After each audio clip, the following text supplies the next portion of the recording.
Bharatiya Janata party Rajkot જિલ્લો એ અમારું પરિવાર છે અને વિખવાદની વાત અમને તો ક્યાંમાં ક્યાંય જોવા મળતી નથી.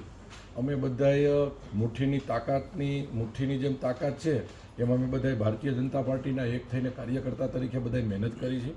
આજે ભારતીય જનતા પાર્ટી પ્રદેશમાંથી સૂચના અનુસાર અને પ્રદેશના અમારા ખૂબ જ સિનિયર આગેવાન દિનેશભાઈ પ્રજાપતિ રાજ્યસભાના સાંસદશ્રી પ્રદેશમાંથી આવ્યા છે, ઋષિતભાઈ ભટ્ટ આવ્યા છે, એવો પણ ખૂબ જ સિનિયર આગેવાન છે.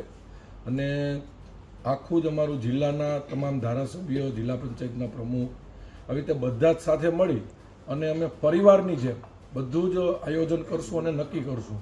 ભારતીય જનતા પાર્ટી રાજકોટ જિલ્લામાં કોઈ પ્રકારનો વિખવાદ નથી. અમે બધાએ એક ભારત માતાના સંતાન છે અને અમે બધા જ રાષ્ટ્રની સેવા માટે આ પાર્ટીમાં કામ કરીએ. આવે એટલે એ તો બધાય આવે, પણ એ તો જેમ બિલાડીના ટોપ જેવી વાત છે. અમે તો કોઈનું નામય લેવા માગતા નથી. કોઈ લુખાવ ગુજરાતને બદનામ કરવા માગે તો ગુજરાતની પ્રજા સમજુ અને સાણી છે.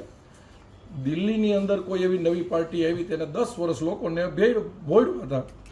ઓરિજિનલ અરીસો દિલ્હીની પ્રજાએ એને બતાવી દીધું. ખોટું બોલીને તમે છેતરીને આવી ગયા છો. અત્યારે ભારતીય જનતા પાર્ટીની ત્યાં સરકાર છે. દેશની અંદર અત્યારે સૌથી મોટું ખેડૂતનું આંદોલન ક્યાંય ચાલતું હોય તો એ રાજ્યનું નામ પંજાબ છે. ત્યાં પણ એ લુખેસોની સરકાર છે અને આ ગુજરાતમાં એ ક્યારેય ફાવવાના નથી એનો અમને ભરોસો છે.